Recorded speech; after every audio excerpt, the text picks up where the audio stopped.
into our analysis of the day. I don't know, you see, the topic here is mainly looking at how the Speaker of Parliament, Jacob Oulanyah, underscored the need to strengthen the access to information to the informal sector, especially from the grassroots. And of course, before we do head into that, how about if you follow us on our Facebook at Smart24TV, on Instagram at Smart24TV, on Twitter at Smart24TV, you can give us the feedback in that regard, as we can definitely get to give you more in regards to the business stories as well. And just a quick one, the website is www.smart24tv.com. YouTube, we are streaming Smart24TV space live. Hit the subscription button. We are on the journey to 300 subscribers. I'm Jerome Paul Sonko, yours truly, Facebook, Twitter, and Instagram at Jerome Paul Sonko.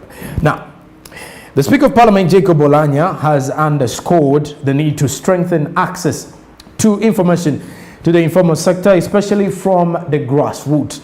In Uganda, for instance, there are programs initiated by government like Operation Wealth Creation, Youth Livelihood, and the NADS, but the ordinary person does not have access to information about all of these programs.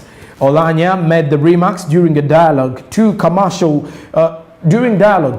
commemorate the International Day for Universal Access to Information. Like what most of you do understand, the right to information is one of those mandatory rights to every citizen in the country. Is also one of those mandatory rights to every Ugandan out there. Because first of all, you need to understand why we, the media, are set on board to give you the information, and why people will actually need to respect the right to information, and you need to give the media their right to actually transfer this information and forward it to the receivers of the people. Now, Uganda was among the first African countries to enact a right of the information law as the Access to Information Act in 2005, and later the 2011. The act was enacted to promote the right to access information, effective, transparent, and accountable government, and to enable the public to effectively access and participate in decisions that affect them as citizens of the country. So if you look at the Act of Information 2005, that is the act that was enacted, the Information Act of 2005, you would see that it is mandatory for you as a Ugandan to receive information, and it's supposed to be smoothly delivered to you with effect from the time the information is actually generated. That is why with the news you'll actually see that with us, we're driving the business stories to your comfort, and then you'll find out other political based stations are actually running the political news as well. So the same issue in regards to information is when a journalist goes to the field to pick content for you, it has to be an effective flow, that he or she should not have any disturbances from those in the law, because most probably the people in the government have actually had issues in fighting the journalists who will be covering some of those, that is what the people in the law, if I'm to say, the law enforcers like the police and the army claim to say that it is not right for the journalists to actually be covering some of those activities, but the journalists say it is the right for every Ugandan to have information. Now, if you look at the act that was enacted to promote the right to access of information, promote an efficient, effective, transparent, and accountable government to enable the public to effectively access and participate in the day-to-day activities of the country. Because if you get the information of what is making headlines in regards to the different sectors, you as a member of the public or someone who is a stakeholder in a given sector, let's say in the economic sector in Uganda, you'd have something to say about it. Imagine if something like the law of the 12% tax levy that was laid on board for the new tax law that saw the OTT being scrapped off, and it meant that people were supposed to pay data with a 12% tax on that particular data or the bundle that you're paying. So that means if at all if at all the citizens had no idea of what was happening, then it would have actually caught us unaware. So this can actually be open to everyone, because information comes in and the feedback of the public gives the government the ideology or give the government a holistic picture of what the public think about the policies that they are trying to implement. Because sometimes the policies may quite be not favorable, may not be favorable for the Ugandans as well, and the government may actually be open-minded. It can actually be an open-minded situation where the government would want to see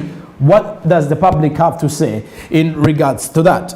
Now the act, which is since the enactment of the Access to Information article, it has actually enabled regulations as the government of Uganda has taken significant steps to provide and make sure it promotes the right of access to information through a number of programs and initiatives such as provision of public education, airtime on radio stations in every district across the country to sensitize the public on service delivery and development issues.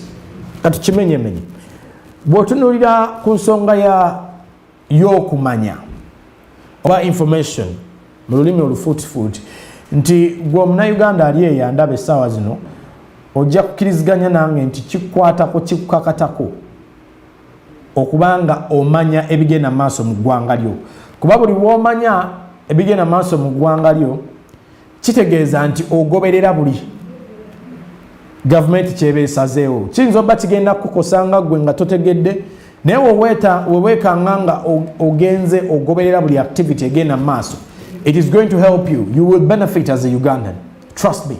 And if you continue taking part of this ng'olaba nti buli activity government gyeteekawo gwe naawe muli, it actually sends an alarm to you. Nobeera nga buli dakiiko or getting used to the situation. Titugambe lero government yasazeewo negamba no, there is no bail anymore for certain cases. Bw'oba tolina ky'otegedde omusango gwe guli kutuukako ng'oyagala kumanya, kubanga kati gavumenti oteekawo ensonga eyo nti tewali bail, igwe kiri gy'oli oku airing out your view ogambe no, this is not right, this is not the way the law has to operate. Nti every time when the government is bringing out something and it's not favorable, you can object it before it actually comes into play.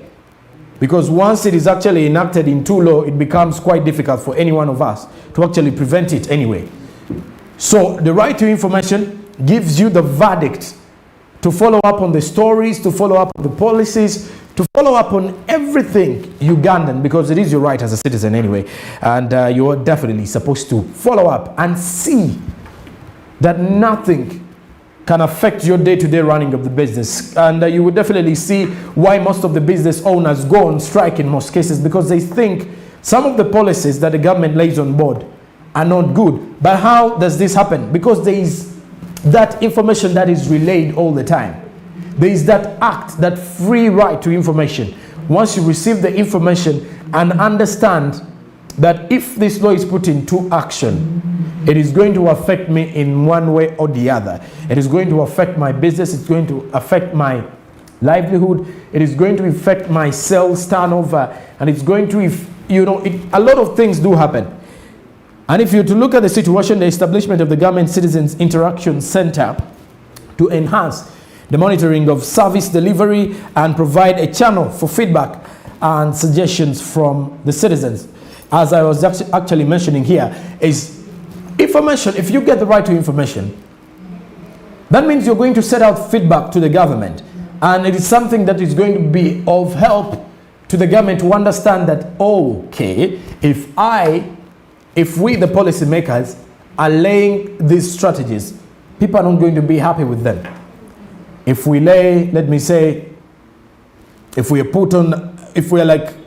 government wakes up in the morning and says, now we're going to have taxes on car tires, the question will be, how many people? Okay, the question is always, we have a number of people who are owning cars in Uganda, but the question will be, how many people would be able to maintain that, and how many people would be able to pay those taxes? So it is when the policies are laid on board and government relays this information that you as a citizen will give your feedback through your own suggestions or through your own opinions. Remember, I personally think opinions are never debatable. But through opinion, someone can actually pick a leaf out of it to see that there is change in any regard. Now, the Speaker of Parliament, Jacob Oulanyah, has, however, underscored the need to strengthen access to information to the informal sector, especially from the grassroots, saying there is still a need. He revealed this during a dialogue to commemorate the International Day for Universal Access to Information. Now, Section 43 of the Act requires every minister to submit an annual report to Parliament on the requests for records or for the access to information made to the public bodies under his or her ministry annually, indicating granted or rejected requests and reasons for rejection. However, there has never been such report from the minister since 2005 when the law was passed. And the government should engage in the wide sensitization of the citizenry and officials on the right to information, and this will lead to the increased proactive demand for information from ministers, departments and agencies by citizens, as well as proper accountability. Now let's check out this particular story where the Speaker of Parliament, Jacob Oulanyah, has underscored the need to strengthen the access to information as we definitely look at that particular incident. Now, Pedison Mumbere was there to actually give us the same story, as if you look at the situation in Uganda, for instance, there are programs that have been initiated by government, like the Operation Wealth Creation, like I didn't mention the NADS and situations, but Oulanyah came out and made the remarks during a dialogue to commemorate the International Day for Universal Access to Information 2021. Pedison Mumbere has more.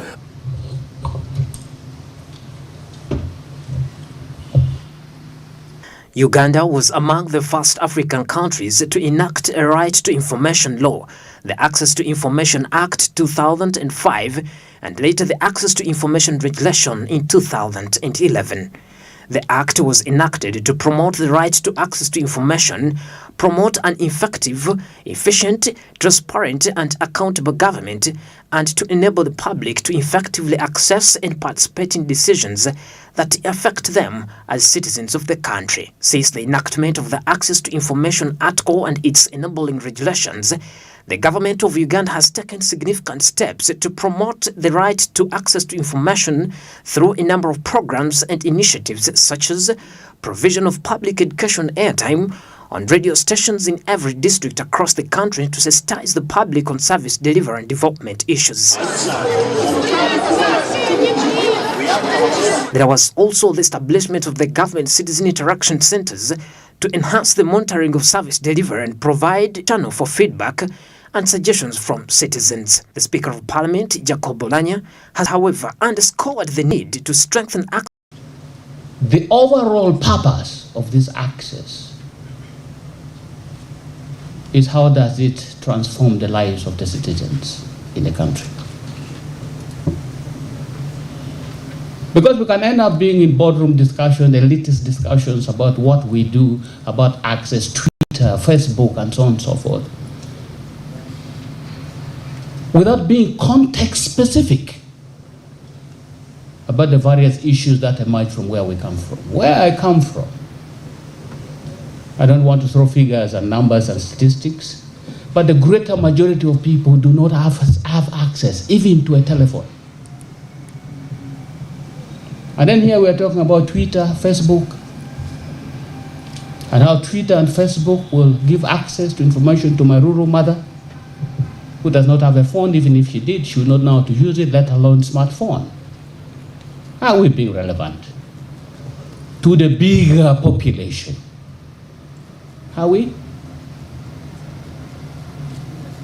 Or are we just flying above with the important things of the world, global issues, without dealing with the real transformational things that hold our people back? That's a discussion I'm ready to have with you. I have listened to the speeches which were made, and it is true that many citizens in Uganda and around Africa and the world do not have proper access to information. Millions of women, millions of youth, and people with disabilities on a daily basis cannot access the information that they need in order to transform their lives. Governments have many programs and initiatives. Here in Uganda, there is the Operation Wealth Creation. We have the NADS program. We have, education programs. But many people don't know, how they can benefit from these programs. So what the speaker said, that there's a need, to strengthen people's access to information is important and true. Section 3 of the article requires every minister to submit an annual report to Parliament on requests for records or for access to information made to public bodies and his or her own ministry annually, indicating granted or rejected requests and reasons for rejection. However, there has never been such report from ministers since 2005 when the law was passed. Structural frameworks have been inhibiting access to information. Take a case, for example, we've been having NITAU, an institution which handles ICT, and we have information department which handles communication. These are really talk in different ministries, and they're not talking together, and yet you're supposed to move together. And some of these things have been achieved, for example. Now we are under one ministry, and as we speak, even why Sylvia is not here, they are working on a framework budget for this whole institution. All these agencies are working together, thinking alike. And for me, it's a big step in this direction. And another issue I see is when it comes to government, there's some things that have been achieved in terms of access. For example, as we speak, going forward, Parliament has put it in the rules of procedure. One of the things that actually government does is access to information is to deal with accountability. Where the money is. Government is doing something on behalf of the people. And what they request these people who hold the power, as the speaker mentioned, how do they report back? They request them to account, to look at the figures, but they have added another clause this time to submit a list by a particular date, by 15th of March every year. At least submit a list of people who have access to information. And even the reasons why you didn't give that information. For me, it's a good step in the right direction.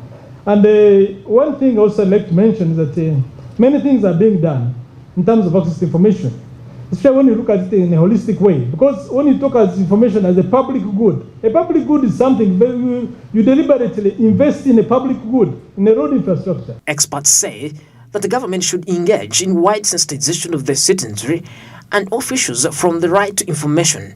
This will lead to increased proactive demand for information from ministries, departments and agencies by citizens, as well as proper accountability. Pedson Mumbere, Smart 24. Pedson Mumbere with that particular story. Now, the Speaker of Parliament, like I said, Jacob Oulanyah has looked at it in a way that let the information start from the grassroots. And if you look at the information starting from the grassroots, even those from the different areas, where I do come from in Kajansi, if I'm to say, in most places in the market of Kajansi, there is a public address system where at around 6 in the morning, around 6:30 to 7, there is always a gentleman. I actually grew up listening to him, and in my mind I thought it was a radio station that was broadcasting, but he wakes you up at 6:30. He first gives you all those announcements, from the death announcements down to the business announcements, and also tells you of the new things to actually expect in the new day. So I think in all sectors, that is, you have to look at the grassroots of how information is flowing. Information flows from the local council, that is from the LCs, flowing from the people. We already have people in different areas who are actually transferring information. That is why we would definitely say it is a right for everyone to actually receive information. And most probably why I'm also in the situation where most people are asking, why does the government put down Facebook, and at the end of the day most of the ministries and in the government are actually still using the same Facebook? You could see what it is, what it actually means for someone to actually have the right to information, and what it means for you to receive that information. Because even the government knows everyone has to receive information, because before the government actually lays on board anything, it has to make sure the public is aware. Because if you carry out something before the public is aware, it will actually create community backlash between the government and the people. That brings us to the end of our analysis in regards to the business stories. When we head into the break, we shall return with the news hour to bring you more of the latest in regards to the business stories. Keep it SMB.